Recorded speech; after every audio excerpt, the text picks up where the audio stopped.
Bueno, hola a todos y todas. Este es el primer capítulo, el primer ejemplo que queremos hacer Diego y yo. Yo soy Alex Blasco, él es Diego Delgado. Diego es aquí a mi izquierda, lo veréis. Bueno, no sé, no nos hagan las pantallas. Y queríamos empezar una sección en contexto sobre Internet, sus formas y cómo se han ido introduciendo en la vida cotidiana de las personas, ¿vale?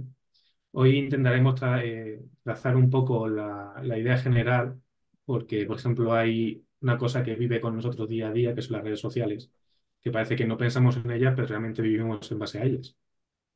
Y para ello hemos querido invitar a estas tres personas que veis a nuestro alrededor, que son, bueno, que si se quieren presentar ellos, mejor que yo, porque si no, esto es un monólogo y queda un poco feo. Que son, bueno, Miriam Jiménez, Enrique Alonso y Mozo, perdona que no diga tu apellido. Lo voy a decir. Si quieres empezar presentándote, Yo me presento yo, vale. Jefimovic, como soy Jefimovic. Mi actividad en Internet está centrada en YouTube. Mi canal es un poco difícil de definir en ocasiones, pero bueno, el grueso de mis contenidos son videoensayos y dentro de eso lo que más me he centrado es en un análisis en torno a Internet en un sentido amplio, pero especialmente en torno a lo audiovisual, en los formatos que se dan en las plataformas y también en varias ocasiones algo a lo que también he dedicado bastante es a un comentario político sobre ciertos fenómenos también muy ligados a Internet, sobre memes o tendencias, ya ahí dentro de eso un poco más variado, pero bueno, esa es mi actividad fundamental. Miriam. Pues yo soy Miriam Jiménez. Yo utilizo las redes como una herramienta de divulgación. De alguna manera, sin querer, me convertí en creadora de contenido, pero creo que no era mi objetivo. Utilizo Instagram, TikTok principalmente para hablar y divulgar sobre diferentes temas, sobre todo sociología política y dentro de la política, feminismo y veganismo principalmente. Y Enrique.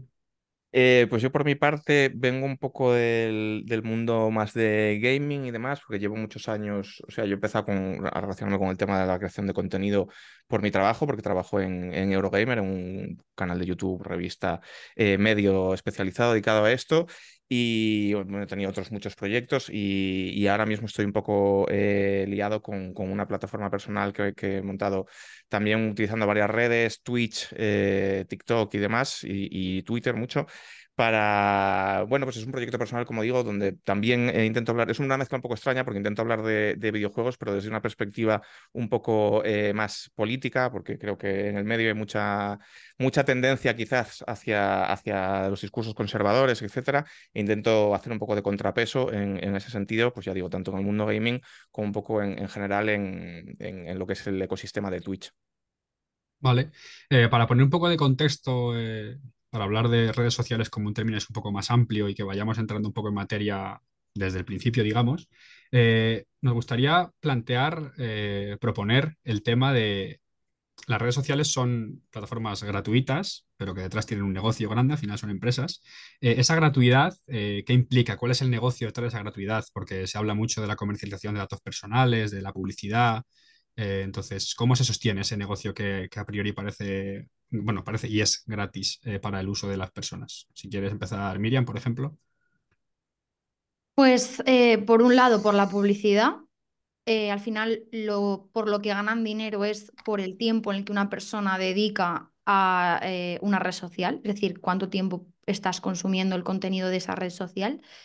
Y ganar dinero ganan de la publicidad, sobre todo, y bueno, pues del trabajo que realizan los creadores de contenido, aunque no lo consideren trabajo, porque al final al ser creadores de contenido, nosotros lo que hacemos es que la gente se quede, ¿no? Promovemos que la gente consuma nuestro contenido y se quede en tu plataforma, ¿no? Y claramente es trabajo, aunque no quieran considerarlo como tal, porque se nos incentiva monetariamente a realizar esto. Entonces, cuando hay un intercambio monetario, claramente hay un intercambio que no solo es mercantil, sino laboral, aunque, repito, no se quiere reconocer. Enrique. Pues sí, básicamente en cuanto al formato de monetización en general, hay matices, ¿no?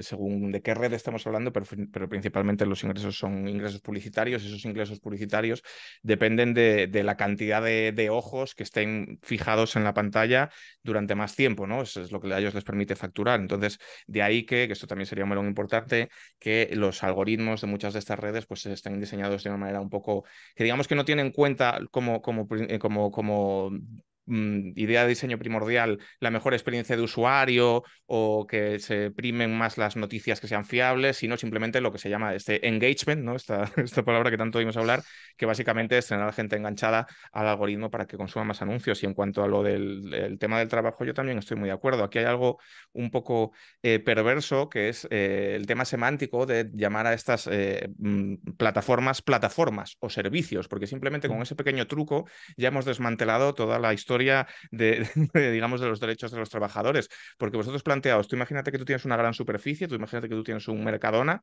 en el que simplemente dices que ofreces a los usuarios, a tus, sí, a llamarles usuarios, digamos, la oportunidad de ir allí a despachar y ganarse un dinero cada hora que estén despachando. Es un servicio que yo te ofrezco como plataforma para que tú vengas a reponer yogures. Básicamente es esto lo que somos los creadores de contenidos y por eso a mí me gusta relacionarlo con el fenómeno de los riders, porque es un poco lo mismo. Son empresas, startups, que empiezan con un modelo de negocio nuevo que básicamente se trata de extraer plusvalía de unos trabajadores que no tienen ningún tipo de derecho. Mozo, si quieres añadir algo. Sí, totalmente de acuerdo con la línea. Conectando con lo último que ha dicho Enrique, eh, ese modelo, por ejemplo, a mí me da la sensación de que es la uberización, por ejemplo, Claro. Twitch, YouTube, en gran medida es la uberización de la televisión y del audiovisual, lo cual tiene, por un lado, una traducción en la calidad del contenido, que se podrá analizar por un lado, pero también en la precarización de sus trabajadores en esta relación neofeudal rara, ¿no? En la que te dan, como dice Enrique, es eso, como se concibe como un servicio, te están dando el terreno, ¿no? Para que tengas una especie de eso, de relación de servidumbre extraña al servicio de estas plataformas. Sí, en principio, antes de entrar en lo que es la plataforma como medio de trabajo, queríamos preguntaros porque hay una cosa curiosa de las redes sociales, y es que tú la puedes usar de forma gratuita sin que te monetice. Mm. Y, por ejemplo, según sé, por ejemplo, TikTok te ayuda, te hace más viral si no lo monetizas, pues si lo monetiza gana dinero. Me refiero que al final usan unos algoritmos que son beneficio de la empresa. Por ejemplo, YouTube, ¿no? Creo que hasta los 1000 suscriptores no te empieza a pagar. Bueno, no tengo Son la cifra. 1000 suscriptores y 4000 horas de contenido. Justo. O sea, Eso perdón, o 12 4000 meses horas, importante, no 4000 horas de contenido, 4000 horas de de producción. visualización, de reproducción, Visualización. efectivamente. Bueno, tenía pues de eso o 10 millones de vistas en Shorts En en, shorts, efectivamente. en 3 meses. Sí. Aquí tengo curiosidad porque en estos casos que no sacan dinero por publicidad, entiendo que estas compañías o directamente no pagan o directamente se llevan el dinero sacando anuncios sin que se vea en el perfil, ¿no? Entonces, no sé entonces aquí qué relación tienen los usuarios, bueno, los usuarios no, los creadores de contenido con las plataformas, porque al final no es comercial, porque no están obteniendo nada. O sea, están subiendo un producto, sí, un contenido Pero, gratuitamente. pero yo creo, o sea, que quiero decir, no lo sé, y de nuevo depende de cada plataforma, pero yo creo que es una parte fundamental tanto de su penetración en el mercado Ujú, como de el poder saltarse o poder puentear las normativas laborales, porque quiero decir, tú necesitas venderte como un servicio. Entonces, ujú, para venderte como un servicio, tienes que ofrecerte a gente que no va a sacar dinero de aquí. O sea, TikTok tiene que servir para que alguien anónimo suba unas fotos de sus chiquillos o de sus vacaciones o de la última paella que ha hecho, para que esto no sea entendido como una empresa que ofrece servicios. Si TikTok o si Twitch, por ejemplo, si en Twitch solo estuvieran los grandes creadores, solo estuviera Ibai, solo estuviera Chocas, o bueno, gente que gana dinero con esto, se les podría meter mano más fácilmente, entiendo. Entonces, tanto a nivel de penetración para democratizarse y para hacerse como todo ese tipo de startups utilizan siempre la misma estrategia, que es empezar ofreciendo unas condiciones fantásticas para todo el mundo, para hacerse imprescindibles, para que la gente se acostumbre a funcionar con ellas y luego empiezan a apretar, apretar, apretar y es de donde sacan el beneficio. Entonces necesitan tener una faceta gratuita para que, digamos, la gente se acostumbre a ellas y yo entiendo que para esquivar la legalidad. ujú. Pues ¿Cómo, sí que es cómo? verdad que por el lado de la, sí, centrándonos más en la creación, es decir, porque se puede llegar a crear contenido de forma 100% gratuita, 100% altruista, digamos, pero sí es cierto que o sea, tienden a promover, y esto es muy complicado de saber porque no hay nada especificado, pero es algo que más o menos se sabe. O sea, yo, por ejemplo, en mi caso, yo soy una persona que, o sea, yo no tengo el interés de trabajar ni de dedicarme profesionalmente a esto, pero mi canal está monetizado. ¿Por qué está monetizado? De hecho, no he sacado nada de dinero porque, como digo, no me interesa, pero está monetizado únicamente por el Shadowban, que es algo que yo he visto comentar a muchos creadores y yo lo noté, y es verdad que, porque es así, que a la que empecé a monetizarlo, al final el contenido, sí que es verdad, incluso después con el paso del tiempo yo he empezado a ver vídeos de personas que dicen expresamente este contenido no está monetizado por X motivo.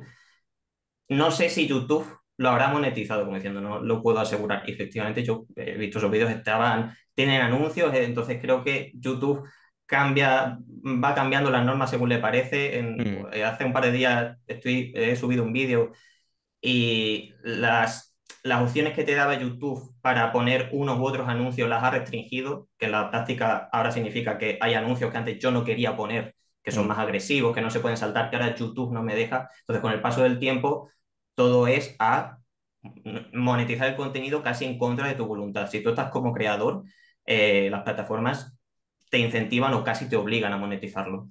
Claro, porque a ellos les interesa, de nuevo, ganar dinero. A ellos un usuario que no está monetizado y que por tanto no puede mostrar anuncios no les interesa. Y de hecho, el tema del Shadowban o de lo que tú hablabas, de promocionar menos tu contenido, de aparecer menos en las impresiones, de aparecer menos en los sugeridos y demás, está estrictamente relacionado con esto, como otras muchas cosas. O sea, quiero decir, el algoritmo de YouTube, por ejemplo, que yo llevo toda la vida persiguiéndole, porque yo digo que trabajo en un canal de YouTube desde hace casi 10 años, cambia constantemente, pero siempre los cambios son a generar más engagement y a generar más dinero. Y por eso últimamente YouTube, por ejemplo, su algoritmo potencia los vídeos que son más largos. ¿Por qué? Porque es una mejor experiencia para el usuario. Es mejor para el usuario ver media hora de troncho de un análisis de una freidora que verlo en 5 minutos. No, pero en media hora entran más anuncios, ¿no? Entonces esto es un poco, si tú eres un usuario no monetizado, a YouTube no le interesa mostrar tu contenido, porque es un contenido del que no sacan dinero, ¿no? Y es la pescadilla que se muerde la cola.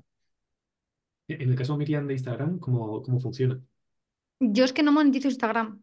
Solo monetizo TikTok, pero siempre me ha parecido como muy complejo. Personalmente he intentado sacar dinero de TikTok varias veces y no lo consigo. O sea, aparte de la burocracia que hay, enviar tu DNI, que lo reciban, que te lo...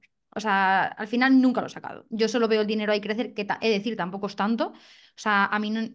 yo nunca he recibido dinero directamente de las plataformas. Si fuera así, me moriría de hambre. Los creadores de Claro. contenido, principalmente, yo creo que no vivimos del dinero que nos dan las plataformas. Ojalá fuera así, ojalá se reconociera el trabajo que hacemos para las plataformas.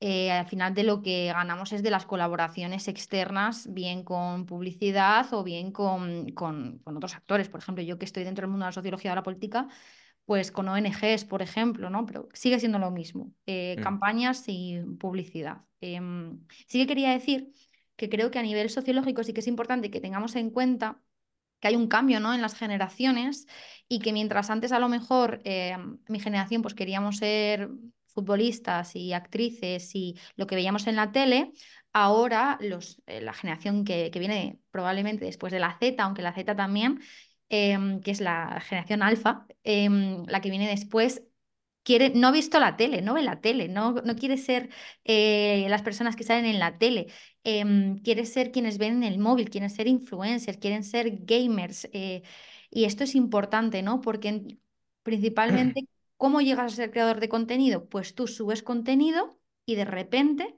se viraliza. Y entonces tú te planteas, uy, ¿puedo yo hacer esto? ¿Puedo ganar dinero de esto? ¿Puedo dedicarme profesionalmente a esto? ¿O lo haces como hobby y de repente funciona? Que es un poco lo que a mí me pasó, que era mi hobby y de repente Mm. funciona. Esto tiene esa trampa, ¿no? Es para todo el mundo y todo el mundo, ¿no? Hay gente que dice, todo el mundo somos creadores de contenido. Hasta que llega un momento en el que deja de ser hobby y pasas a quedarte enganchado a la monetización, a las visualizaciones, al engagement, pasas a convertirte en un profesional del SEO y del posicionamiento y del marketing y de las estadísticas y de repente Te has convertido en un creador de contenido que hace campañas enteras para su propia cuenta, ¿no? Y que ya no es un hobby, sino un trabajo que tiene unos horarios, que tiene unos gastos de material, en fin, un trabajo como otro cualquiera. Cuestión que precisamente porque son las generaciones más jóvenes quienes las hacen principalmente, ¿no? Quienes explotan y se convierten en esos TikTokers famosos, bueno, pues no tienen el conocimiento, no tienen el conocimiento de cómo se lee un contrato entre una marca, un contrato mercantil entre una marca y el influencer, ¿no? Que así lo llaman. No hay conocimiento de cuánto se debería de cobrar. Es un trabajo muy individual que se hace detrás de un móvil, detrás de un ordenador, es decir, no hay colectividad. Si antes a lo mejor ibas a tu trabajo en una oficina y tú compartías con tus compañeros, oye, ¿a ti cuándo te pagan? Y a ti esto ya no pasa, ¿no? No tenemos sindicatos, no tenemos convenio colectivo, no tenemos nada en lo que regirnos. Vacaciones. Claro, en plan, no hay vacaciones como regladas y de hecho, que es una cosa en la que se ha viralizado constantemente, ¿no? Me acuerdo de Rivers que explicaba, es que no tenemos vacaciones y esto es complejo de entender, ¿no? Porque tú ves a Rivers, que es una gran TikToker, pues irse de viaje a todos lados. Es difícil comprender que eso para ella es trabajo, que probablemente ella esté conectada 24/7, que si tú dejas yo tengo compañeras de redes que se cogen vacaciones, que dicen, mira, en estos 10 días no voy a estar. Pero ¿qué pasa? Que les penaliza el algoritmo. Claro. Entonces, tú decides.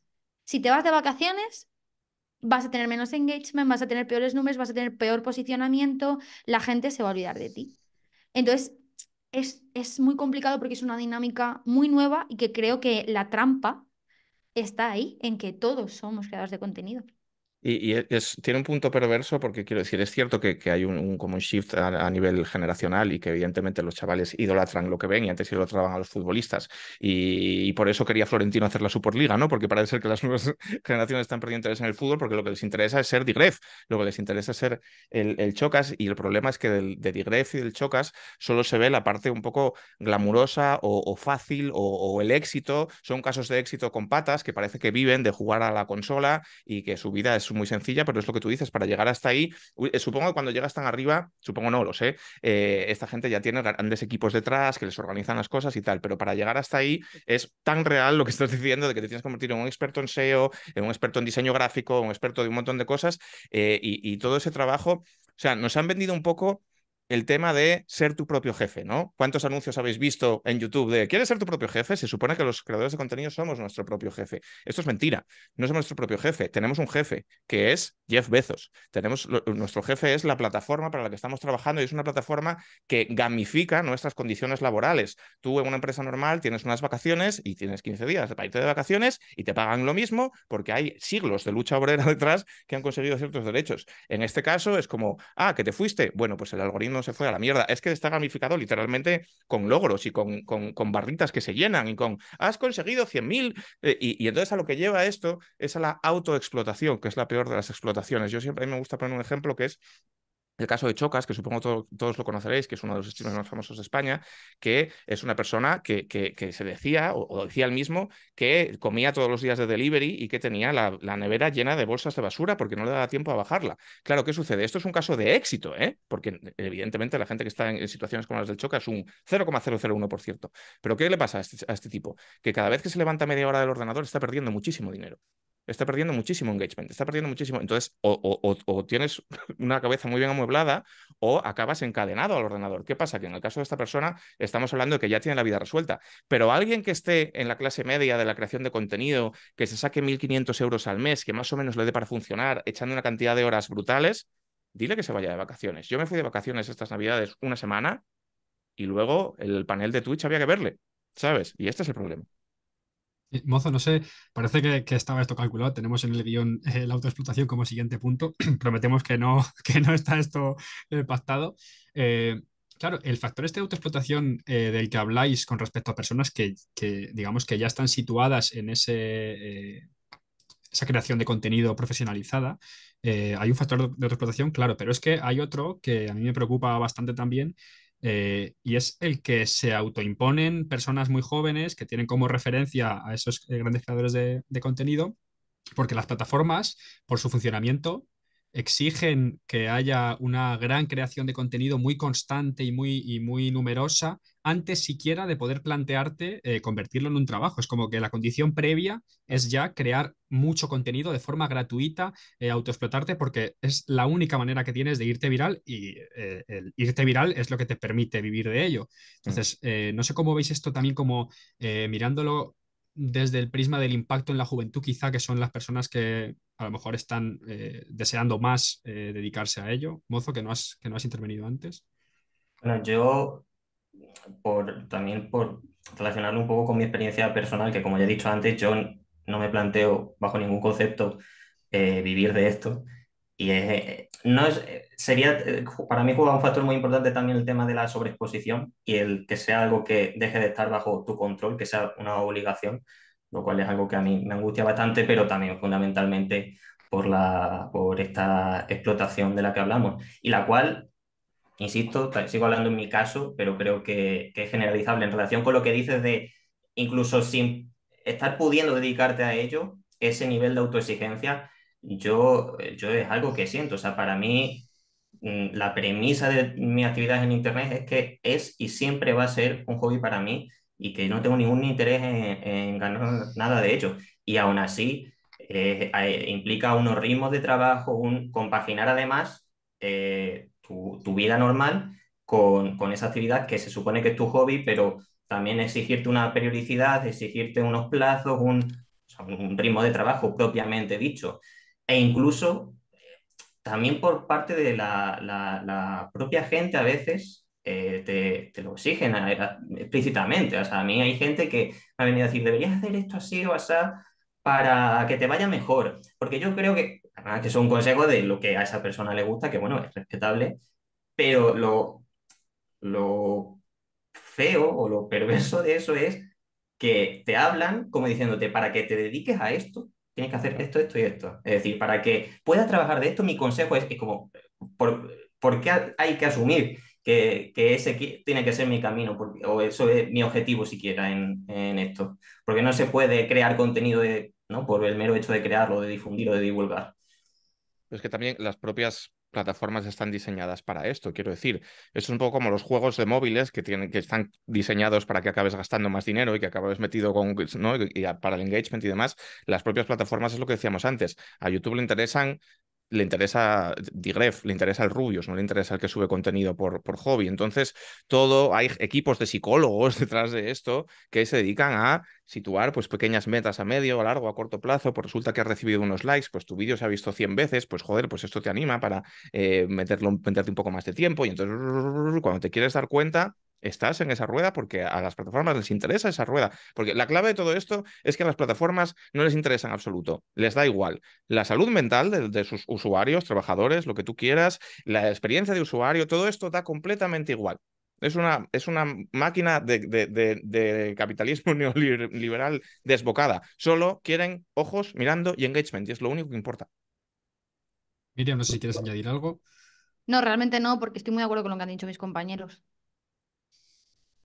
Os queríamos preguntar, porque bueno, en general lo estáis comentando, ¿no? Es lo que es la vida de la persona dedicada a redes sociales, pero queríamos incidir un poco en la precariedad, ¿no? Porque ayer leí buscando, preparando un poco esto, que la mayoría de la gente, por ejemplo, en YouTube, salió un informe que anualmente, bueno, mensualmente sacaban un máximo de 50 euros al mes, Mm. la gran mayoría. Entonces, esto implica una cosa que es que todo sea muy precario y que al final tú te tengas que dedicar a muchas redes sociales para aumentar usuarios y para poder dedicarte de forma plena a esto. No sé cómo veis esto porque al final es como se ha creado como en un principio las redes sociales eran como un intento de monopolio, ahora es como una red, un entramado, ¿no? O sea, porque Twitter parece que va a caer, pero nunca va a caer, porque al final somos dependientes de estar en Twitter, en TikTok, en Instagram, en YouTube, en Twitch. No sé cómo veis este entramado que se ha creado entre las redes sociales, para poderte dedicar plenamente a vivir de redes sociales, porque es todo muy precario. Es que es cierto que, como decía Enrique, lo que le interesa a las plataformas es un Rubius, un Ibai, ¿no? Y eso es lo que más se ve, pero no es la realidad de la mayoría de creadores de contenido, que realmente son microinfluencers, que cobran muy poco, que dedican muchas horas de trabajo. em, lo voy a decir, que las marcas también en la publicidad se aprovechan mucho de sus números y de su desconocimiento y de lo que valen las cosas.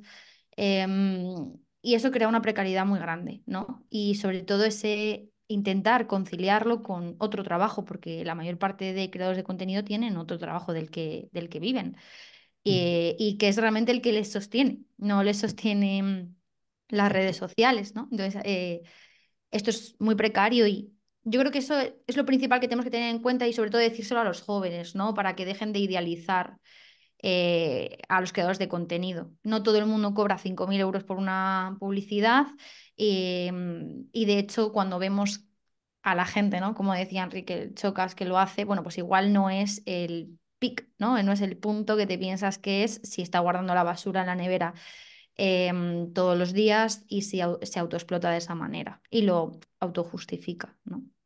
Yo, en este Claro. sentido, un poco por alusiones, yo sí vivo de la creación de contenido y me reía cuando hablaba Miriam de que todos los creadores de contenido suelen tener un segundo trabajo que es el que les soporta, porque yo vivo, mi trabajo principal es la creación de contenido y tengo un segundo trabajo que es la creación de contenido también para poder llegar a fin de mes. O sea, me gustaría que la gente supiera la realidad de los creadores de contenido de tamaño medio, si quieres, porque yo tengo la suerte de tener pues, una cuenta de Twitter que me sigue mucha gente y todo esto, y la gente desde fuera se puede pensar, oh, este chico que hace vídeos que se viralizan, que no sé qué, tal cual, debe vivir en la abundancia. Está Yo forrado, ¿no? Está forrado, claro. Quiero decir, yo hago vídeos, yo hago streamings por las noches para poder llegar a fin de mes. Acabo todos los días de trabajar a las 12 de la noche, empiezo a las 8 de la mañana. Mi trabajo, o sea, mi jornada de trabajo es una jornada medieval completamente, ¿sabes? Y te garantizo que no estoy montado en el dólar en absoluto. O sea, tengo que hacer números para ir al supermercado. Esta es la realidad de estas redes.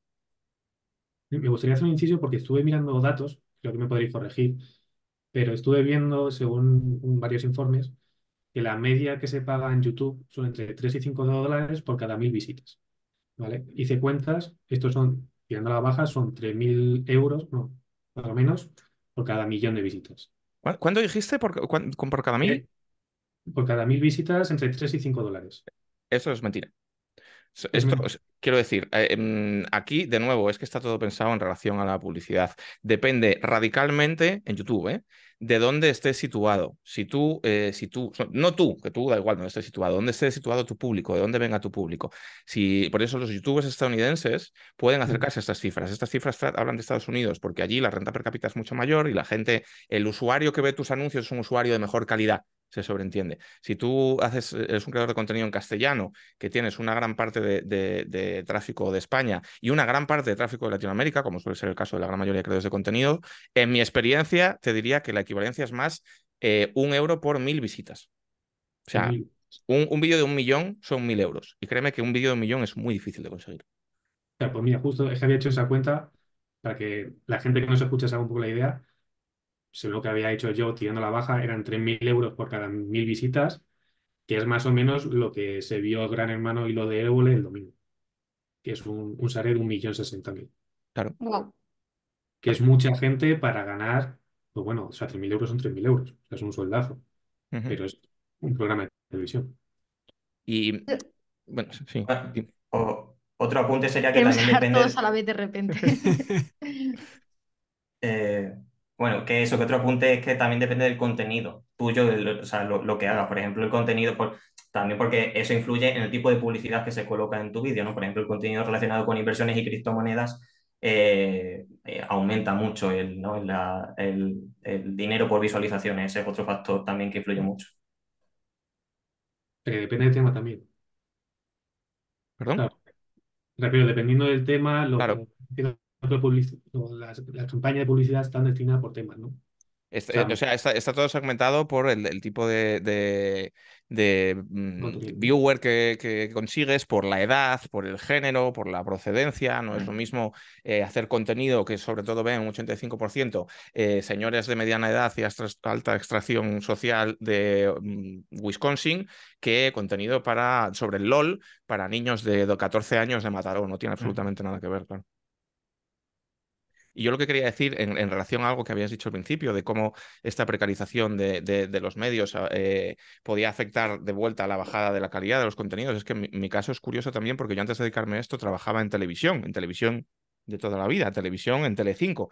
Y me ha hecho gracia cuando habéis comentado lo de que esto es la audiencia de Évole, porque, joder, yo he estado en programas que tenían una audiencia de quizás 200, 300 mil personas y el desembolso que había alrededor de esos programas era una cosa de locos. Quiero decir, famosos presentando, equipos de redacción de 15 personas, equipos de grafismo de 3 personas, 8 editores, o sea, un programa costaba, las, vamos, muchas cifras.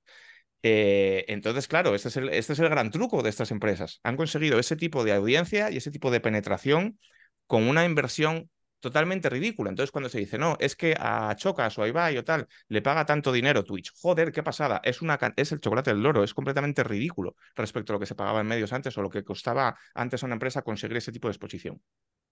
Justo iba a decir eso, que yo siempre hago la comparación con la tele.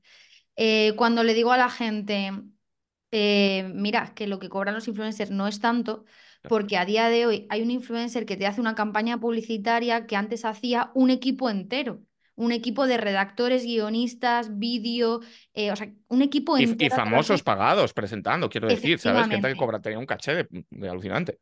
Y ahora te lo hace una persona. Lo mismo con la creación de contenido, ¿no? A lo mejor antes tenías un programa entero dedicado a un, por ejemplo, pienso en Tamayo, que se dedica al periodismo, ¿no? ¿Cuánta gente puede haber en el equipo de Jordi Évole, ¿no? Por ejemplo, en Salvados, ¿cuánto dinero debe de mover todo eso? Y lo que debe de cobrar Tamayo en comparación con sus reportajes en YouTube debe ser de chiste, pero no tenemos tanto acceso a esa información, ni es tan plural, ni la gente la conoce, ¿no? Pero yo lo pienso constantemente, es ridículo lo que se nos paga en comparación con lo que antes hacía un equipo entero.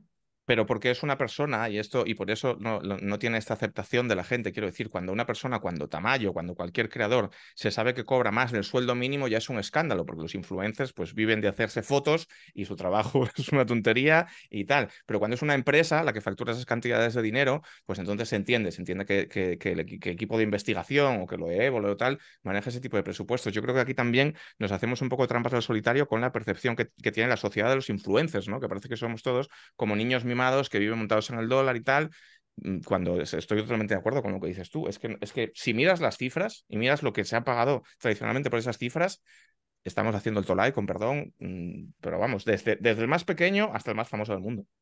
Que además luego está, bueno, de esto tendréis que tener más conocimiento vosotros que yo, pero sobre todo en el mundo del gaming, etcétera, hubo una movida muy grande con los editores de vídeo y la precariedad que Hombre, tenían los editores de vídeo claro. de creadores de contenido, ¿no? Mira, yo esto te lo digo, o sea, supongo que te refieres a... Esto es cíclico, va viendo un poco Watergates cíclicos con esto, pero el más reciente está relacionado con un creador que se llama Marky Locuras, que explotó en un directo, perdiendo las formas completamente y tal, porque su editor le pedía, creo recordar que eran 2 euros por cada pieza que él editase en TikTok. Yo edito mis propios TikToks porque yo no tengo un pavo y a mí me puede llevar entre 1 o 2 horas de trabajo. Pagar 2 euros por hora de trabajo, pues de nuevo estamos en el feudalismo. A mí me han llegado ofertas de editores, y esto es algo que hacen mucho los creadores de contenido en España. A mí me han llegado muchas ofertas de editores que están en Latinoamérica y que me han dicho, oye, mira, yo te hago vídeos de YouTube o yo te hago TikToks o lo que sea por este tipo de presupuestos, y yo les he dicho, mira, me vendría muy bien, pero yo no te voy a tener trabajando por 1 euro la hora. Pues es una locura, pero claro, hay mucha gente que sí, y esto es así, y esto se paga, claro. Si hay una segunda explotación detrás de la autoexplotación del creador de contenido, que es querer monetizar por 500 euros un vídeo de YouTube que te ha hecho un chaval panameño por 1,5 euros. Esto pasa. Vamos ahora a la autopercepción del creador de contenido, porque tenemos aquí pues un apartado que además me viene bien lo que ha dicho antes Miriam, de que ya no hay colectividad, de que es todo muy individualista y tal. Yo he escuchado mucho sobre todo cuando se habla de estas personas que se van a Andorra, Mm. que siempre hay mucho debate sobre esto. He escuchado mucho el argumento de no, es que yo no sé hasta cuándo va a durarme esto, entonces tengo que acumular lo máximo posible, ¿no? Ahí hay una condición material real de estos trabajos, que es una sensación de inseguridad y de volatilidad constante, que yo siento que lo que hace es reforzar un discurso neoliberal que ya está presente en sí, pues eso, por el individualismo que hay en ese tipo de trabajo, por la ruptura de la colectividad, por la personificación, que es, como decís, es una persona, no es una empresa, es una persona que siente que está sola, que ha ganado su trabajo sola, que se lo merece todo porque ha sido ella la que lo ha conseguido. Entonces, ¿veis realmente esta influencia, este refuerzo del discurso neoliberal Bueno, eh, brutal, ¿no? que hablen ellos, que yo he hablado mucho, pero es que sobre este tema, madre mía. Sí, sí. Pues No sé si quien Mozo o queráis. Miriam quiere decir algo. A ver, los casos también hay que decir porque aquí hay que ir caso a caso y muchas veces esta gente que dice no sé cuánto me va a durar esto, también es un poco querer reírse de la gente. Es decir, es gente que ha acumulado suficiente, que es gente, muchos de ellos además se sabe, y también está la polémica reciente, gente que se sabe que está invirtiendo en inmuebles, que tiene su dinero ya en otras partes, y estamos hablando ya de un escalón superior. Es verdad que hay en realidad hay creadores de todo tipo que se han ido a Andorra, como en el fondo es algo que ya ha pasado en realidad de toda la vida, ¿no? Eso ya pasaba de antes con lo que a veces, lo digo porque a veces se particulariza mucho en estas figuras y se le demoniza en ese sentido como si fuese algo novedoso, pero pues eso ya hay, eso, los deportistas, los cantantes. Eh, sí que creo, cogiendo el ejemplo este que digo de deportistas y cantantes, que hay mucho sí, de cómo han forjado su propia figura, todo lo que comentabas de la individualidad y de cómo su profesión está completamente fragmentada de su entorno, cómo de hecho es que hay gente que le escuchas hablar y la única conclusión que puedes sacar es que vive en una torre de cristal. Es decir, que hay gente que está profundamente desconectada de la realidad. Pienso mucho en el caso este de Gref Mm. con lo de la inmobiliaria, todo esto, la frase esa final riéndose de la gente, como además también para su parroquia, que sabe que le van a reír la gracia, y es como que estáis completamente desconectados de la realidad, de las prioridades y de incluso venderle, ¿no? Los cuentos que a veces venden. A ver, es que también el fenómeno influencer, también hay un tema que tiene cuando hablabas de este momento de Greg, esta polémica que hubo con esa señora que quería desahuciar y este escrito que hizo reaccionando como un demente, como con amenazas, al final mafiosas, es una cosa muy extraña que yo siempre digo lo mismo. Este es el efecto natural de encumbrar a la categoría de dioses a chavales que realmente están en sus años formativos y que empiezan a subir vídeos a YouTube y que cuando se dan cuenta de repente pues tienen millones de seguidores, cada cosa que dicen es fantástica, las marcas les ofrecen miles de euros porque juegan a sus juegos o porque lleven sus sudaderas y demás, pues al final muchos acaban perdiendo un poco esta relación con la realidad y sobre todo hay como un fenómeno de entitlement, ¿no? De creerse con derecho a todo, que incluye, por supuesto, no pagar impuestos, porque este tipo de redes también venden mucho esta épica del hombre hecho a sí mismo, de que yo con mi esfuerzo, yo me lo he ganado, cuando no se dan cuenta, insisto, que son esclavos de Jeff Bezos. Pero a mí me hace mucha gracia esto de para lo que me va a durar, porque en el fondo son excusas de mal pagador, quiero decir. Yo cuando trabajaba en televisión, yo he tenido trabajos, contratos, igual 10 contratos en un año, 15 contratos en un año. Yo he trabajado para 2 semanas, para mes y medio. En España son 20 días por año trabajado lo que cuesta despedir a alguien. Cualquier currito de España podría decir, yo voy a defraudar al fisco porque no sé lo que me va a durar esto, que es mi trabajo en una panadería. Te pueden poner en la calle en cualquier momento. Y no estamos hablando de millones, estamos hablando de no bajar por debajo de la línea de subsistencia, de poder pagar la hipoteca. Esta gente tiene la vida solucionada. Y además lo que tienen es el mejor currículum del mundo, porque son una marca personal con patas. Si mañana se va a la mierda Twitch, si mañana se va a la mierda YouTube, igual yo tengo problemas para pagar mi hipoteca, pero Chocas, pero Gref, pero Ibai, si son gente que ya está, que es famosa, que está en el Star System, que puede buscarse las papas, hablando mal, de millones de maneras, ¿qué pasa? Que es gente que simplemente prefiere pagar el 3% que el 41%. Punto. Totalmente. El tema del argumento este de para lo que me va a durar, claro, claramente la persona que lo pronuncia, bueno, pues le está echando muchísimo morro en la gran Claro. mayoría de los casos, si no en el 100%, pero yo voy más al impacto que quizá tiene ese argumento en la gente, porque la imagen que se tiene del influencer de cara a las personas que, pues eso, que tienen como esas referencias y es a lo que aspiran, esa gente realmente sí cree porque se está autoexplotando, se está viendo un chaval, se está viendo solo, subiendo muchos vídeos y él dice, si esto es lo que hay que hacer para llegar ahí, el que ha llegado ahí se lo merece todo. Entonces, a mí lo que me preocupa es eh, esa reproducción y ese reforzamiento del discurso a nivel del público, que suele ser público muy joven, que son las personas que, bueno, que tienen que empezar ahora a trabajar, que tienen que empezar ahora a cotizar, que tienen que empezar ahora a votar. No sé si Miriam quieres decir algo.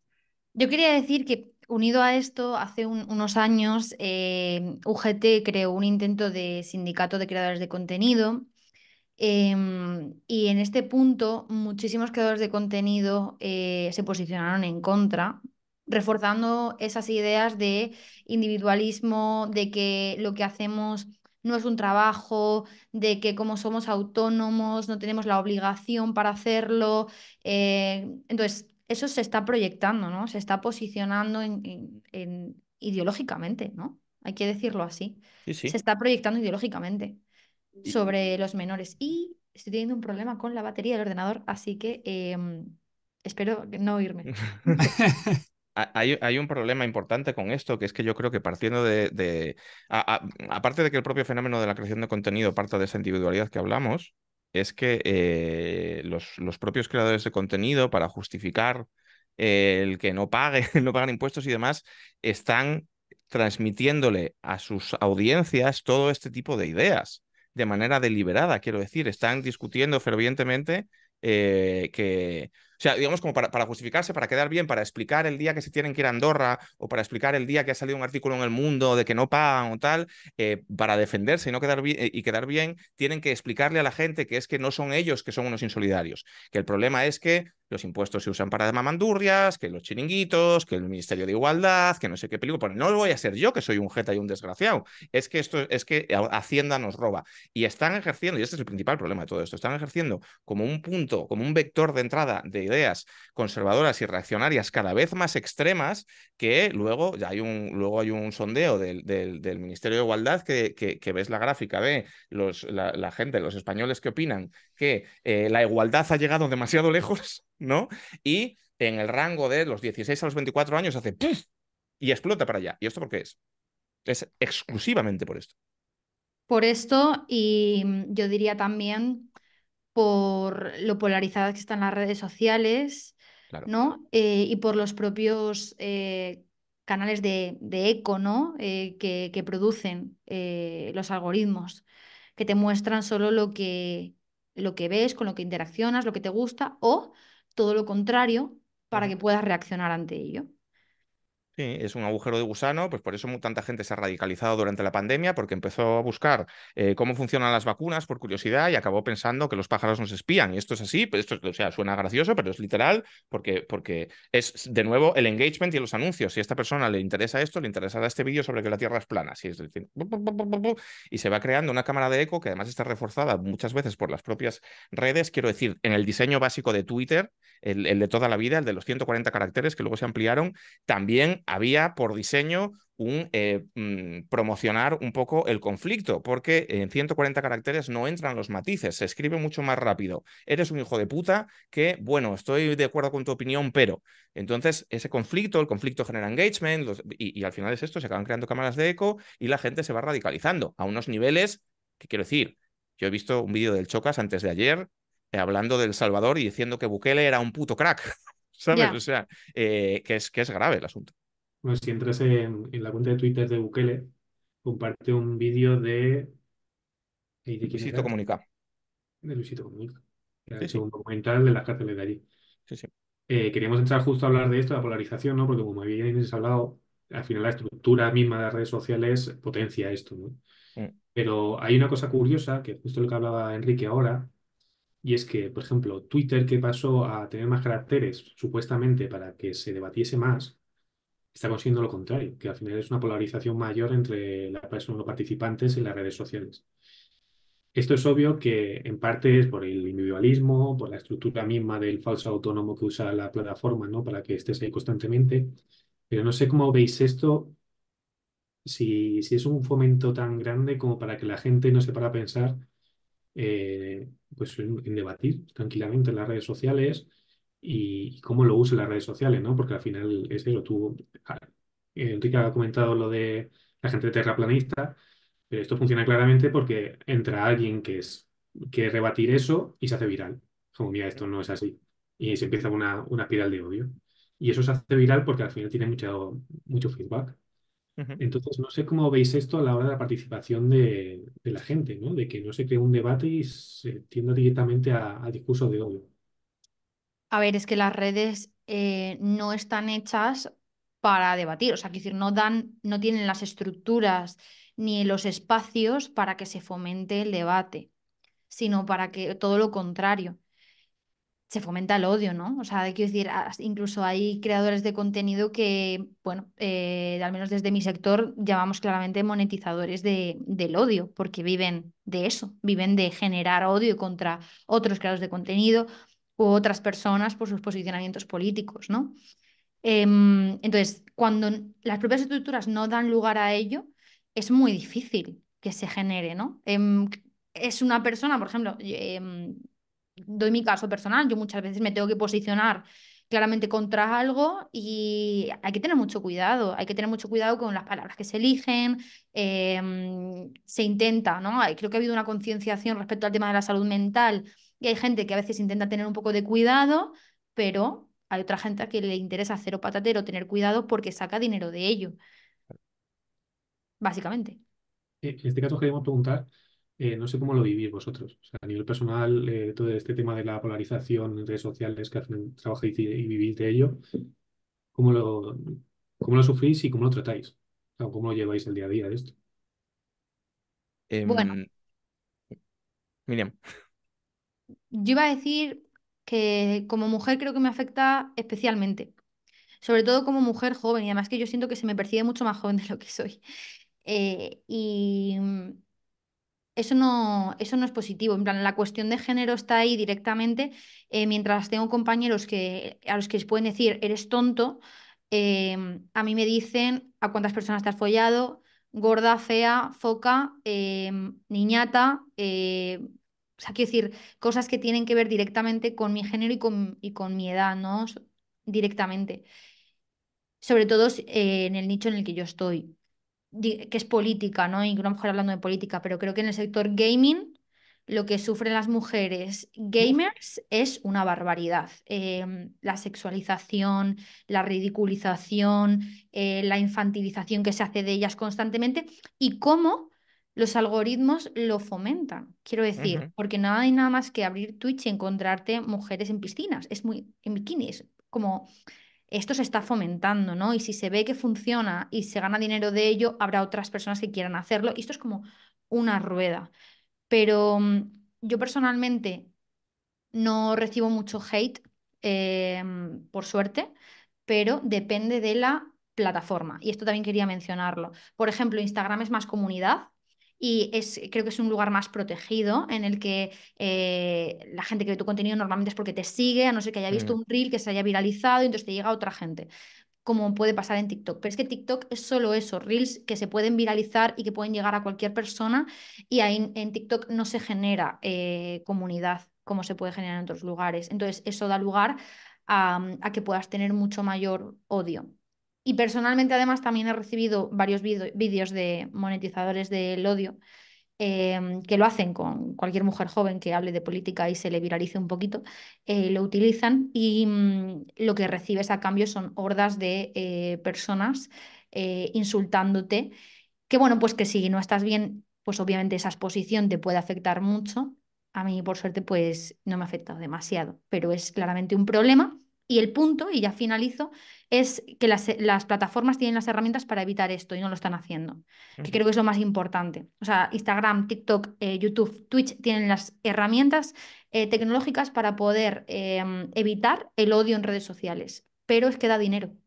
Ujú, A mí me interesa esta diferenciación entre las plataformas y cómo estos algoritmos de la polarización funcionan, porque tenemos muy claro cómo funciona en Twitter, que ya lo hemos mencionado bastante, pero ahora nos ha contado Miriam cómo funciona en TikTok y en Instagram. ¿Cómo son estos mecanismos que tienen por detrás unos algoritmos que potencian ciertos comportamientos y desincentivan otros en YouTube, por ejemplo? ¿Tiene más que ver con los comentarios de los vídeos, con el contenido de los vídeos? ¿Cómo está montado ahí el negocio este del odio? Mozo, si quieres. Mozo.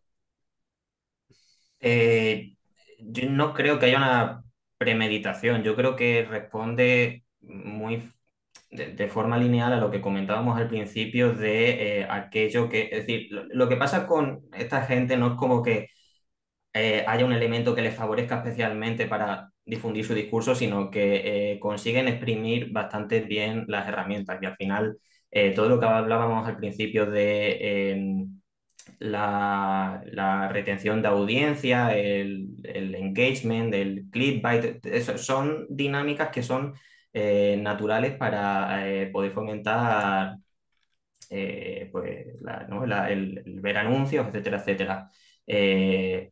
También, por ejemplo, YouTube, también lo hemos mencionado antes, como ahora se están favoreciendo los contenidos largos, ¿no? Y como ahora se están poniendo de moda estos 700 podcasts, que me he visto muchos porque es algo que he tratado en vídeos de, ya no solo de inversiones, sino que ya se está dando esta vuelta rara con el Pedro Buerbaum, ¿no? Que ahora este tipo que hizo el negocio de los pollofres y ahora ya se ha lanzado a entrevistar al terraplanista, al de como lo de los gigantes y todo esto, ¿no? Y entra en una dinámica también como con sus propios personajes de circo interno, una dinámica rara que también tiene que ver mucho con eso, con esa polarización, incluso que hay un punto en el que son plenamente autoconscientes, tanto los que, porque aquí yo haría una diferencia, es decir, también hemos hablado antes del discurso individualista, que a mí, por ejemplo, me preocupa más aquellas figuras que transmiten ese discurso para una audiencia generalista que los monetizadores de audio, tío, de los que habla Miriam, que son muy preocupantes de cara precisamente a machacar a gente que intenta hacer otro tipo de contenido, pero que yo no estoy tan convencido de que su capacidad de influencia sea como se suele pensar. Creo que no sé decir si se le sobredimensiona un poco, pero bueno, depende de la perspectiva desde la que se analice, porque sí que creo que muchas veces hablan para su parroquia, Sí. para gente que ya está convencida. Entonces, es que además no soy muy fan de, porque a veces parece como que son unos cracks. Hay cierto discurso por parte de la izquierda online de que la derecha son unos máquinas, lo hacen fenomenal, lo hacen, saben colocar sus mensajes y es un mensaje, hay gente casi que parece muchas veces que es el mayor admirador de este tipo de figuras cuando son unos pringaos en la mayoría de los casos.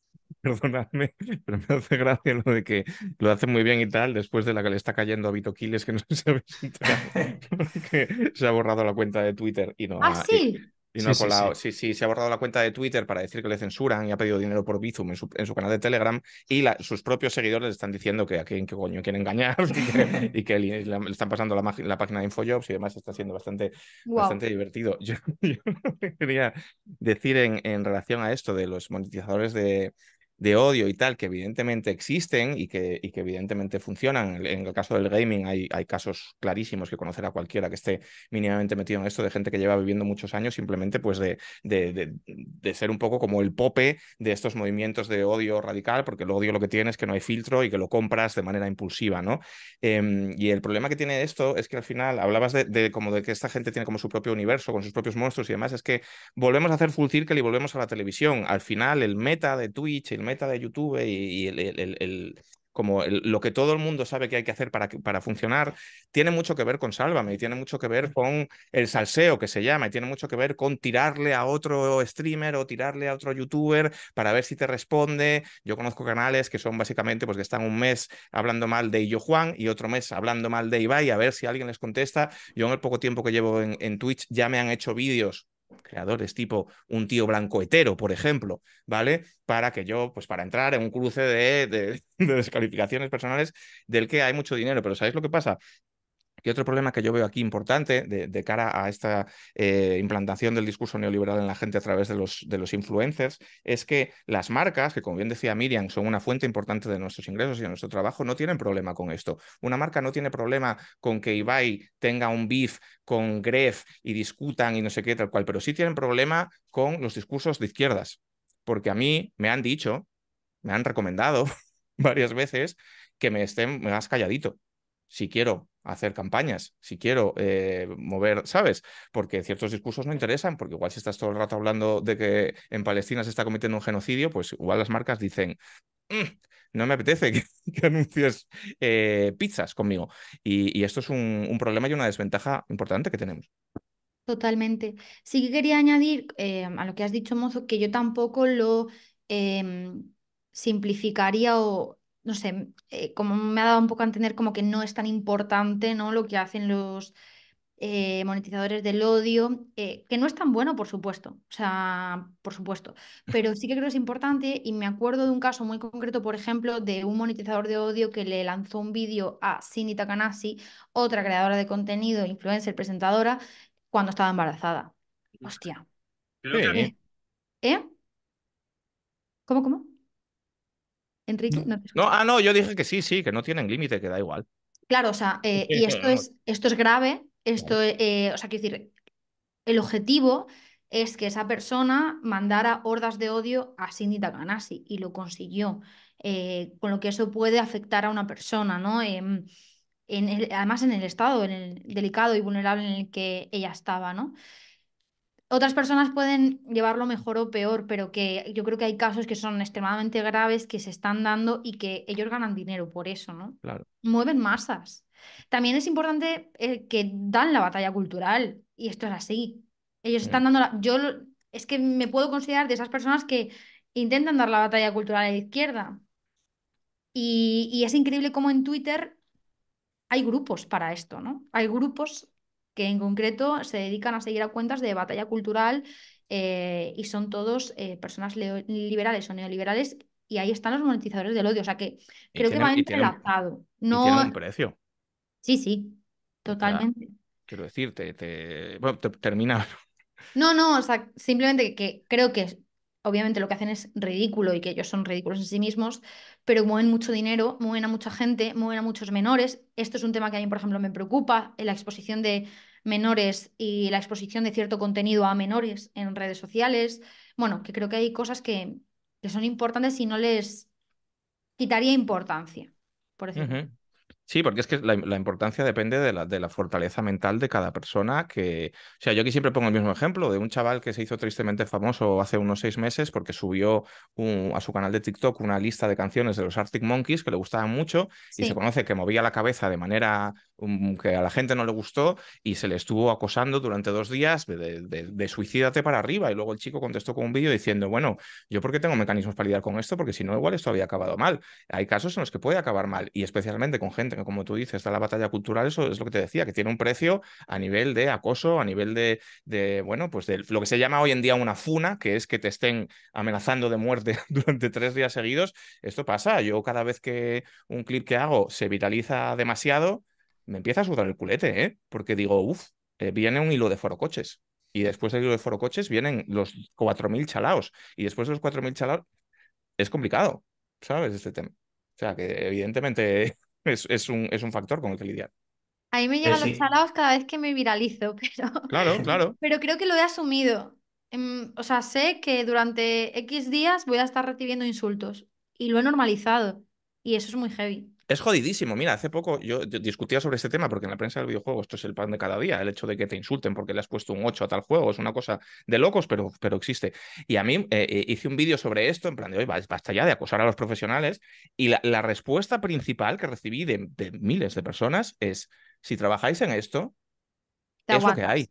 Es lo que hay. Tienes que aceptar que en tu salario, que es paupérrimo, incluye que cada vez que le pongas un 7,5 a un juego vengan 18 millones de chalaos a desearte la muerte. Está totalmente normalizado. Eh, ¿Qué hacemos con esto? Es una locura. Justo sobre este eh, tema os queríamos preguntar, porque no sé si sabéis que el fin de semana o la semana pasada se hizo viral varios cortes de unos chavalillos que tenían un podcast. Estos cortes, uno era sobre que estaban hablando de amnistía y confundía el 1O con el 11S. El otro era que metían como una especie de debate antirracista, pero luego eran bastante racistas. Yo no me quiero meter con los chavalillos porque al final son gente muy joven y bueno, son chavalillos. Pero lo que me preocupa sobre todo es hasta qué nivel están protegidos la infancia en redes sociales. Porque estos chavales en principio no deberían poder tener una cuenta de YouTube. O sea, no sé qué edad tienen, pero supongo que si no son mayores de 16 o de 14 años, no deberían poder tener una cuenta de YouTube. Y así como muchas redes sociales. Entonces, no 14 sé, años, creo recordar, ¿no? Que es la edad legal, creo. 14 años. Que me suena Estos haber chavales no leído. los tenían, desde luego. Sí. A lo mejor lo rozaban, pero me refiero más, no sé hasta qué punto estas plataformas ya no protegen a la infancia, porque no creo que protejan a la infancia, pero entiendo que tienen que tener algún mecanismo, por lo menos de seguridad, para que no pase nada a esta gente, porque al final tienen que prevenir muchas cosas, ¿no? O sea, al final es el futuro de las redes Las sociales. herramientas las tienen, pero no las usan. La infancia está constantemente expuesta a todo lo que ocurre en redes sociales, que ya no es el odio si te conviertes en creador de contenido. Quiero decir, hay un documental en Netflix que habla de esto, ¿no? De cómo pasan factura las redes sociales, de cómo pasan factura los filtros, de cómo han aumentado los TCAs y la relación directa que tiene con las redes sociales, de la autopercepción de la propia persona, de la dismorfia que puede generar en la propia persona. O sea, quiero decir que la falta de atención, o sea, un montón de cuestiones y sobre todo el estar expuesto a un contenido que no es para menores. Y yo, Juan lo dice, por ejemplo, dice, es que yo no sé qué hace un niño de 7 años viéndome. Y esto pasa. Si yo voy a decir insultos, voy a hablar de cosas que obviamente no me tienen que escuchar un niño, pero es que está abierto para todo el mundo. Ujú. Y en concreto para los que pasan a ser creadores de contenido, o sea, me explico. O sea, entiendo que tiene que haber una serie de parámetros para poder abrir una cuenta. Esta cuenta, si necesitas un DNI o lo que sea, pues se la puede pedir a tu hermano o a tu primo o lo que sea y la abres. Pero no sé si hay un seguimiento de redes sociales para que esta gente, para que los niños, para que la gente, la infancia, no esté trabajando gratuitamente. Hay un seguimiento, pero muchas veces están los padres detrás de la cuenta. Claro, Entonces, son los propios padres quienes muchas veces lo fomentan. claro. Las cuentas, si ven que es de un menor, la tiran. En plan, si es de un menor muy menor, tipo, por ejemplo, 6 años, 7 años. Esto pasa, ¿eh? Hay muchos menores de 5, 6, 7 años haciendo bailes en TikTok. Y bailes incluso sexualizados. Los vídeos son terroríficos. La movida es que como les tiran tanto la cuenta, al final los padres se ponen con ellos y tienen que poner en el nombre, que son, pues imagínate, María y Paula, su madre. Y somos María y Paula. Y entonces hay muchas cuentas que son del niño, la niña y la madre, el padre, juntos para que no la tiren. Está haciendo lo mismo, está consumiendo el mismo tipo de contenido y de hecho está haciendo el mismo tipo de vídeos y su familia lo ve. O sea que lo que creo que también falta es mucha educación a las familias. Y no ya eso, sino que hay creadores, hay estrellas de la creación de contenido infantil que, impulsados por sus padres, tienen canales en YouTube Kids, que es una app especial de YouTube enfocada directamente a menores, que tiene el algoritmo más brutal y salvaje que os podáis imaginar, que ríete tú del de TikTok, en el que pues, estos padres explotan a sus hijos como, pues, como estrellitas de comedias de enredo que montan con una edición absolutamente epiléptica diseñada para los niños pequeños en los que cada plano dura 4 fotogramas y esto con déficit y les causa. Yo esto lo he comprobado en mi hija, por ejemplo, a mi hija le tuvimos que quitar el acceso a YouTube Kids porque lo utilizábamos como todos los padres para que vea un poco los dibujos.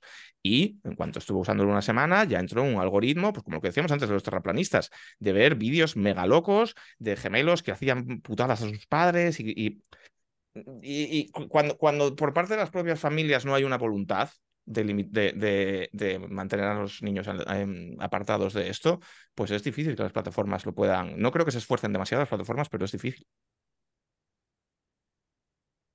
Mozo, no sé si querías añadir algo, creo. Me da la sensación de que antes te quedabas con algo por decir en el bloque anterior. Ah, sí, sí, no, en el bloque anterior que sobre lo de, que creo que, o sea, que me he explicado mal al respecto de los monetizadores de audio, que lo que era más en el sentido de que no es que no me preocupen, no es que no vea y que son, digamos, la punta de lanza más afilada, pero quería decir que me preocupa más cuando se introducen esos mensajes a través de los grandes creadores, ¿no? Me preocupa Mm, más el caso a lo mejor de Chocas total, o el caso, o Jordi Wild, ¿no? El ejemplo típico, pero no quería quitarle peso al hecho de que obviamente, lo que son, o incluso Gref, ¿no? Lo que hablábamos también antes del discurso individualista, me preocupa mucho más ese mensaje mucho más masivo, pero sin duda es la actitud convencida y militante de los monetizadores de odio, hay que tenerla presente, no quería tampoco valorarlo. Que es una actitud que incluso creo no, o sea, que ya les está pasando factura, que están creando monstruos que les están comiendo a ellos mismos. Tío Blanco Hetero, para mucha de su gente ya es percibido como un blando. Sí, sí, Ah, sí. sí, sí, Sí, totalmente, sí, sí, sí. sí, sí, sí, y lo es, y lo es. O sea, viendo el panorama que hay, lo es, lo ve Entonces se tienen como que extremar cada vez más para mantener el engagement con su audiencia, claro.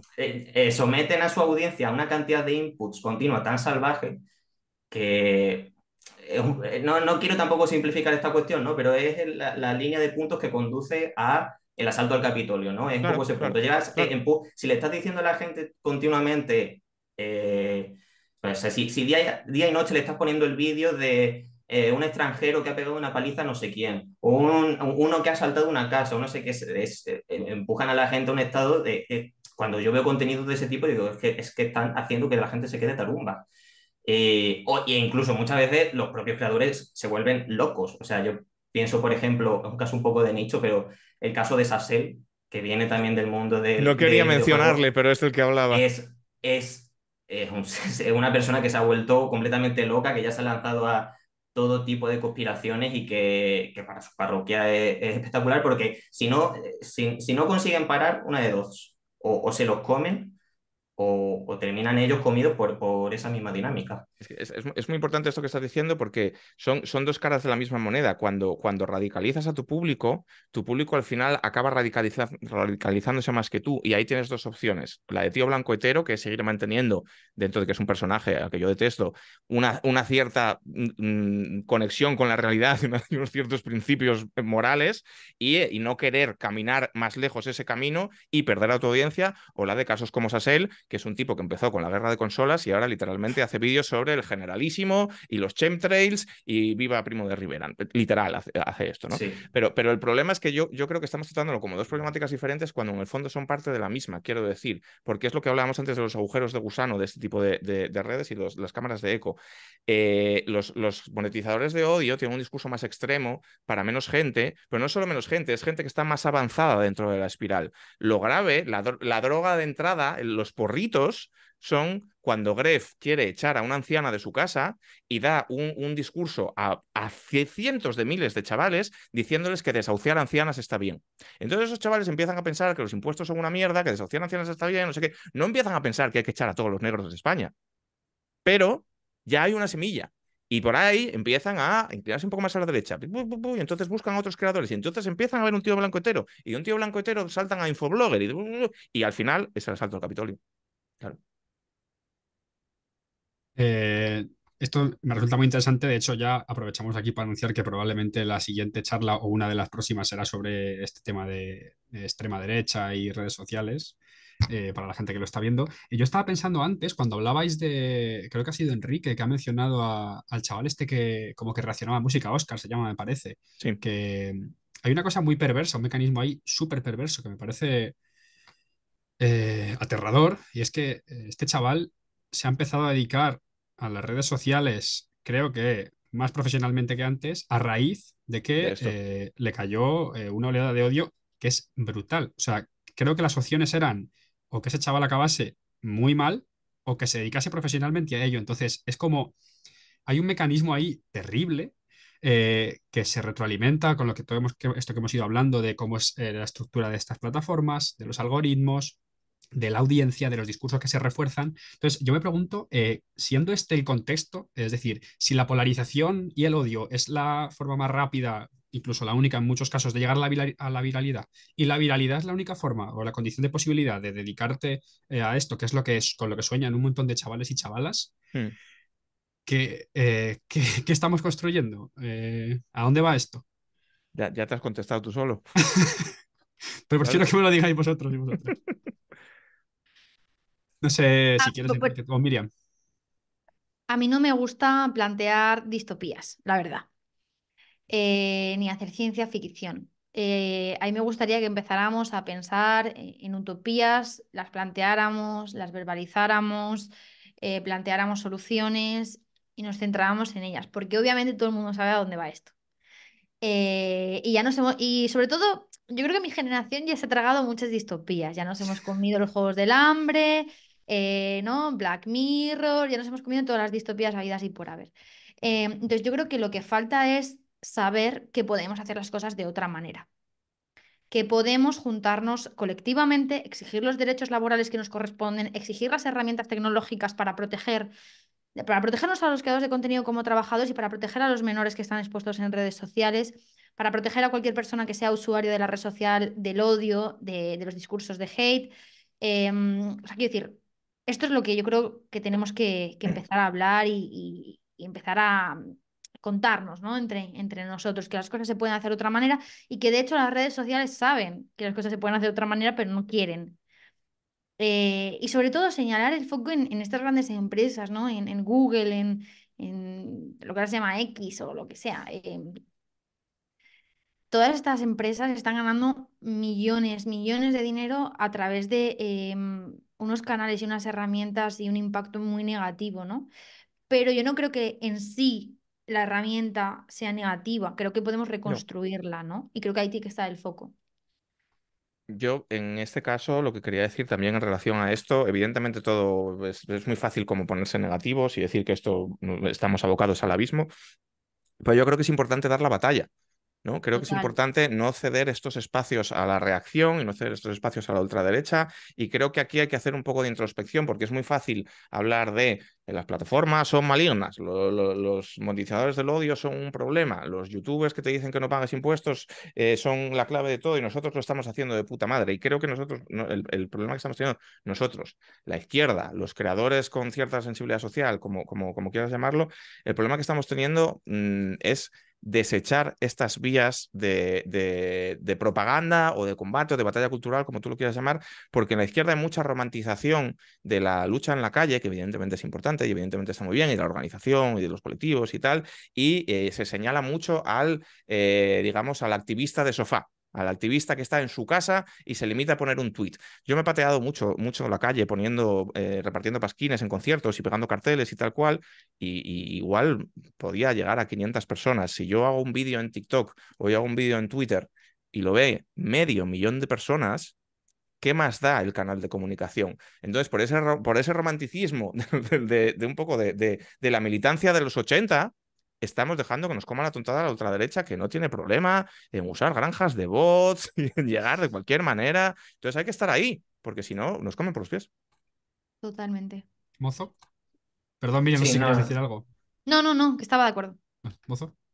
no, no, sí, que estoy plenamente de acuerdo. Yo, o sea, en parte lo que ha sido mi actividad política en mi canal se ha enfocado a eso precisamente, a desgranar algunos de estos casos, algunos de estos ejemplos, y diría que en todos los vídeos, tal vez tendrá que tirar de memoria, pero en casi todos los vídeos termino un poco con esa conclusión, que lo que hay para mí es esos análisis que hago, lo interesante es ver qué hacen, cómo lo hacen, no tanto en un sentido de aprender de ellos, que creo que, por ejemplo, lo digo en el último vídeo que tengo, que hablo de estos emprendedores y todo este discurso de ser tu mejor versión y todo esto, no es tanto lo que se puede aprender de ellos, sino el comprender los espacios y hacerlos habitables, entender cómo los han tomado, pero entender que, por supuesto que no son suyos, que hay muchas veces esa retórica de que tanto por convencimiento suyo como propio, de que son espacios que se han adueñado. Y sí, sí, estoy plenamente de acuerdo. No sé si yo observo en los grandes creadores y las grandes creadoras una tendencia, a ver cómo lo digo esto, una tendencia a no mojarse. Hombre, Eh, Uy, por supuesto. claro. Pero creo que el problema de esto no es que haya una tendencia a no mojarse, sino que esa tendencia a no mojarse lo que hace es reforzar el discurso dominante, que como hemos dicho, por la estructura de las plataformas, por quienes la ven y cómo la ven, por quienes crean y cómo crean, es un discurso claramente individualista, neoliberal. Entonces, esa tendencia a no mojarse responde a un miedo a perder, porque es lo que se aduce siempre, ¿no? Es que si hablo del genocidio en Gaza, como tú dices, tú lo has referido a la publicidad, pero yo lo he escuchado decir, es que la gente me va a dejar de ver, o es que hay gente a la que Claro. no le interesa. ¿Cómo se Ah, combate esto? mira, No sé. hay una frase muy mítica de Michael Jordan que dice, no, Michael, es que ¿por qué no hablas de derechos civiles? ¿Por qué no has hablado de lo de Rodney King? ¿Por qué tal? Y dice, porque los republicanos también compran zapatillas.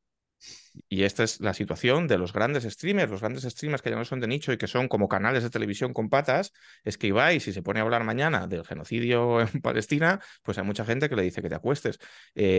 Yo organicé un evento benéfico para recaudar dinero para los niños en Gaza y tal, y me puse en contacto con muchos streamers para que vinieran a apoyar tal cual. Hay muchos que no me contestaron y yo sé por lo que no me contestaron. ¿Porque no están de acuerdo? No, porque no se quieren mojar, porque ya tienen un volumen que igual no les conviene. Yo no juzgo a nadie, quiero decir, lo puedo entender, hay que ganarse los garbanzos, ¿sabes? Pero esto pasa. A mí, si el problema no es este, el problema es que hablar de que Hacienda te roba no se considera mojarse. Ese Claro, es el Pues, problema. Mira, claro, justo con este tema, porque el creador de contenido que hablaba antes, lo de Bukele, era Auronplay.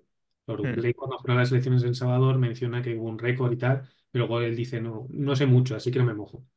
Y me llamaba mucho la atención cómo el discurso con temas de la derecha y la extrema derecha son apoyados, pero si te mojas con temas del otro lado, pues parece Claro, como que se cae, como que no te vas a mojar. claro. El Chocas no sabe mucho del Salvador y se moja. Se moja para decir que Bukele es el claro, puto amo. claro. Porque si te mojas para hablar de las detenciones aleatorias y del estado de excepción de 2 años y de la reelección ilegal y tal, entonces es cuando te estás mojando. Y entonces es cuando puedes perder gente. claro, pero ¿cómo es posible que no se atrevan a acudir simplemente a un evento benéfico a favor de los niños en Gaza, pero después el Chocas, que habláis de él, hace un vídeo claramente antifeminista, claramente y explícitamente antifeminista, aunque luego él diga que bueno, y le sigan invitando a todos los lados? Quiero decir, eso es significarse muy claramente, pero Sí, como claro. que ¿cuál es el mecanismo en las cabezas de estos creadores de contenido que hacen que eso no les parezca politizable y lo otro sí? A Porque ver, perro no come perro. y Dime, porque dime. es decir, la audiencia del Chocas es la que es. No a nadie le va a sorprender que diga eso, ¿no? Pero a lo mejor si mañana te llega Lola Lolita y te dice Viva Palestina, pues a lo mejor hay mucha gente que se queda a cuadros, ¿no? Y no lo entiende. Yo que estoy en un nicho que toca mucho, eh, por ejemplo, yo estoy dentro de una agencia, Somos Love, que cada uno es como activista de muchos temas, ¿no? Y ha habido el debate, y yo lo, ¿sabes? Ha habido el debate de, ostras, ¿qué hago? Es que me quiero posicionar y quiero decirlo, y quiero decir lo que está pasando en Palestina, pero es que pierdo seguidores, yo pierdo seguidores cada vez que me posiciono. Yo cada vez Bueno, que subo algo de Palestina y cada vez que me posiciono pierdo seguidores. Eso es una realidad. Hay gente que no está dispuesta a poner en riesgo lo mínimo que tiene, ¿no? Sobre todo si es un creador de contenido pequeño. Si es grande, ya le pueden quitar, o sea, quiero decir, sobre todo si no estás acostumbrado. El Chocas está acostumbrado a decir lo que dice y su audiencia está acostumbrada a escuchar lo que escucha. Entonces, eso no es nada nuevo. En mm. cambio, si Auronplay lo dice o se moja, es que es muy complicado, es muy complejo, pero esto es una realidad que cada vez que alguien se posiciona, Ya no es Palestina, que podría considerarse algo que yo no entiendo, pero podría considerarse un tema polémico. Es que Illo Juan, cuando hubo una polémica, fíjate tú, por el lenguaje inclusivo, porque en un videojuego, en Spider-Man 2, había una frase en la que utilizaban el género neutro y se montó la de Dios porque el Rubius lo quitó y entonces, bueno, pues una movida que flipas. Illo Juan dijo en un directo de una manera, o sea, que tampoco te creas que se rasgó las vestiduras y había ahí una bandera trans. No, no, no, no. Dijo, bueno, pues oye, yo esto me parece que hay que respetar y que al que le guste bien y el que no, pues que lo quite, pero no lo veo. O sea, por no llegar allí y decir, esto es una basura que nos quiere meter de ideología en la cabeza, no sé qué, y se la buscó, ¿eh? Se la buscó porque cuando tienes cierto volumen, pues toda esta gente está al loro y pues eso, pues los hilos de foro coches que me pueden hacer a mí o le pueden hacer a Miriam, pues multiplícalos por 100.000 igual a esta gente no le apetece que perder dinero ni le apetece que le estén amenazando de muerte. Yo puedo entender, ¿sabes? Y más en el caso de los pequeños, porque en el caso de Yo Juan igual te juegas un patrocinio. Pero en el caso de un chaval, como digo, que es la realidad de la mayoría de los creadores de contenido, que cobre 1.500 pavos juntando trabajo en 5 redes, pues como se le caiga un sponsor o pierda 3.000 seguidores, igual no cena a los niños ese día, ¿sabes? Mozo, no sé si quieres añadir algo tú en esto. Es que estoy de acuerdo en líneas generales. Voy a poner un poco el contrapunto insisto, la parto de que estoy completamente de acuerdo, pero es que aquí depende mucho del caso, depende mucho del tema en particular. no es lo mismo pues, el caso de Palestina como pueden ser otros ejemplos, no es lo mismo el tamaño del creador, pero también creo que para crear espacios sanos hay que, lo que hablaba al principio de que más que las condiciones, esto no me gustaría a mí como trabajo por la sobreexposición y el no poder elegirlo, ¿no? Creo que también hay que saber buscar el punto de que no todo el mundo tiene que opinar de todo el rato, no todo el mundo tiene es que es complicado. Es que insisto, lo repito por enésima vez, que estoy de acuerdo con la premisa inicial y lo hago un poco por dar el contrapunto. Pero que creo que es algo muy importante y que para crear esos espacios de los que hablamos, desde los que poder difundir de forma sana también para los propios emisores, es eso, es importante atender también al hecho también de que a veces, creo que además muchos de los problemas también de, de la polarización y de los mensajes estos contundentes que mandamos, aparte por la propia estructura de las redes sociales, tiene también que ver con cómo las redes sociales también por inercia te llevan a ese posicionarte, a ese, además en términos muy maximalistas Sí. o incluso a veces no posicionarte es posicionarte, cosa que en ciertos casos es así, es real y también hay que tenerlo presente, insisto que es un tema muy complejo con muchos matices, pero justo por eso es complicado. Hombre, Yo si te... quería Dime. añadir que justo con el tema de Palestina hemos visto también lo que comentabas tú, Muzo, al principio del shadow ban y de cuentas a las que se les ha dado numerosos avisos y que bueno, han perdido muchísimo engagement, muchísima exposición. O sea, quiero decir que la propia plataforma lo está penalizando. A mí me suspendieron la cuenta directamente por compartir una foto de una niña saliendo de una ambulancia, porque parecía, fíjate, ¿no? Lo que es la movida, porque lo jodido no es que esta niña saliera de una ambulancia, una niña de 8 años con la cara ensangrentada, y no sé, lo jodido no es el hecho, lo jodido es que la imagen era demasiado fuerte. Y entonces te cancelan la cuenta. O, por ejemplo, es público notorio también que Elon Musk amenazó con borrar las cuentas, que puede parecer una tontería, pero son el modo de vida de mucha gente. Yo sin mi cuenta de Twitter, mi negocio se va a tomar por culo, no sé si me entiendes. Borrar las cuentas de cualquiera que utilizase la frase from the river to the sea. Wow. Porque, porque consideraba que era una frase que implicaba apoyo de un posible genocidio. O sea, fíjate cómo es el tema, que mientras está sucediendo un genocidio real, utilizar la frase from the river to the sea necesariamente implica que quieres expulsar a todos los judíos de allí, necesariamente implica violencia. Como aquí no se acepta violencia ni apoyo de un genocidio, te vamos a borrar la cuenta. Eso sí, mirar hacia otro lado con un genocidio real como es el que está sucediendo, pues esto no pasa nada. Y si hablas en contra de él, pues eso te digo, Shadowban, es que es lo que hay. ¿Cómo luchas contra esto? O sea, ¿cómo luchas cuando las normas las pone, cuando estas plataformas donde haces la batalla cultural o donde te ganas la vida, donde sea, las ponen empresas privadas con agendas propias? ¿Sabes? Es imposible un debate neutral. Es que el caso de Twitter es tremendo porque podemos... a mí no me gusta particularizar mucho en la cabeza, ¿no? De eso, en pensar en Jeff Bezos o en Mark Zuckerberg, porque creo que es más interesante ver, pues eso, ¿no? Qué estructura tienen las propias plataformas para difundir los contenidos que difunden, muchas veces relacionados con la monetización, etcétera, etcétera. Pero es que el caso de Twitter es el caso explícito de un activista que se ha comprado una red social Claro, para hacer lo suyo, claro. el cual no, económicamente está siendo un destrozo absoluto, pero es que a estas alturas es lo que menos le importa. O sea, está en un camino megalómano extrañísimo, en el cual todas estas figuras, estos Jeff Bezos, Mark Zuckerberg, son también megalómanos, pero es que la figura de Elon Musk en particular es tremenda en ese sentido. La obsesión que tiene también con el tema trans por su propia historia, ¿no? Por el caso de su hija, etcétera, etcétera, O sea, el giro respecto a la política con el tema de Palestina en Twitter, eso es increíble, pero eso sí, viene a raíz de que Elon Musk apoyó públicamente, no sé si le dio me gusta o retuiteó un tuit sobre la teoría del gran reemplazo judío, ¿sabes? Una teoría extremadamente antisemita, pues como la teoría del gran reemplazo, vaya. Y entonces se le empezaron a caer anunciantes de manera extrema, anunciantes, pues Apple, Starbucks, no sé qué, tal cual, porque era mierda nazi, básicamente. Y entonces, a raíz de esto, para congraciarse un poco, pues con la Anti-Defamation League y demás, cambió los términos de servicio de Twitter para perseguir de manera activa a cualquier persona que estuviera abogando por la causa palestina. Fíjate tú cómo es, ¿sabes? O sea, estás a expensas de los bandazos que pegue un señor que hace el tiempo que perdió el norte y que es el que ejerce de árbitro del mayor foro de discusión del mundo. Pues sí, es curioso.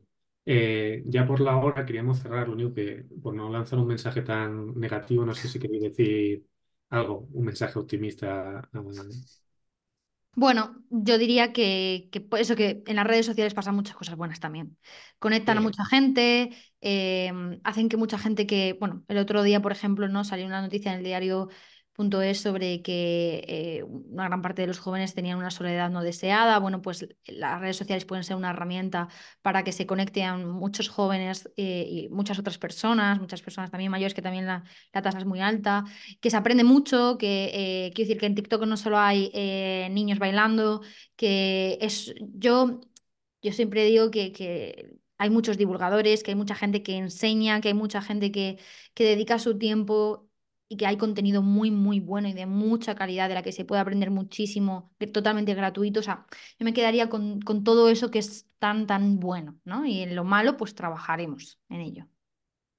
A mí lo que pues, me gustaría decir también un poco en este camino de que no todo es malo es que, por ejemplo, en relación con este tema de Palestina, hubo, no recuerdo quién era, no sé si fue un periodista estadounidense o quién dijo que no entendía por qué estaban perdiendo la batalla cultural en las universidades, no entendía por qué con otros conflictos, la guerra del Vietnam, etcétera, tal cual, no había sucedido lo que había sucedido ahora, que es que gran parte de los estudiantes estaban de acuerdo con la causa palestina. Y esto es directamente efecto de las redes sociales, porque antes, cuando se estaban cometiendo crímenes de guerra, tú no los veías.